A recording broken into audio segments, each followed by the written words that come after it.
Half a millennium ago, flight was a technology humanity could only dream of, something we now take for granted. So, how did we get to this point? Well, when talking about flight, we have to consider two main things: the air around us, and gravity, the reason we all come crashing back down to the ground. So with these two things in mind, how can we create something that can remain airborne? Let's go find out. First, we have to understand what's called Bernoulli's principle, and how it applies to modern-day atmospheric flight. The initial publication of this principle was actually intended for fluid dynamics, but we can apply the same principles to aerodynamics as well.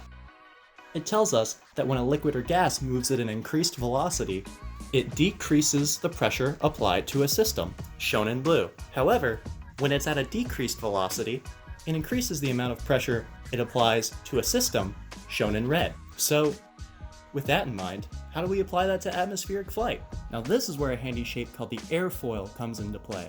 We use these carefully engineered shapes to create lift, which is how we overcome gravity. To demonstrate the location of the airfoil, I cut this wing in half.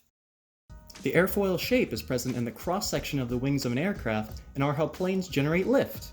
The wind moving across their shape creates a high-pressure system below the wing and a low-pressure system above, meaning there's a lot of pressure pushing the plane up and not a lot pushing it down. Look at that! Bernoulli's principle!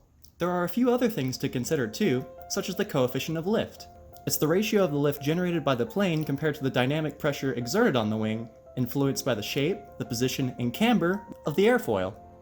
There's a lot of factors involved in the mathematical equations, such as the air density, velocity, and wing area of the plane, but due to a lot of these variables constantly changing, it's a lot more accurate to use what's called a wind tunnel, and easier too.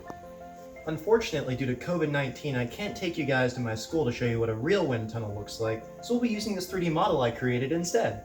You simply have to put the airfoil in, turn it on, and voila, you get your value. They're really awesome to use, and they're really loud too. Now that we understand the box, how can we think outside of it?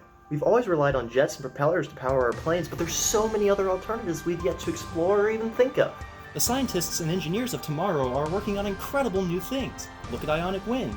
Still using Bernoulli's principle in airfoils, MIT engineers were able to apply the same principles you and I just learned about to an entirely different medium of propulsion. By ionizing the air in front of the plane and using electric fields to generate wind, they were able to make it fly on its own. Take a look at the Lorentz force. It tells us that charged particles are affected by electric and magnetic fields, and we've already had to take it into consideration regarding the orbit of our satellites due to Earth's magnetic field, and who knows what concept or technology we'll discover next. The possibilities are limitless. I hope I've inspired you to join me as we put on our creative goggles and soar into the future of physics and aviation.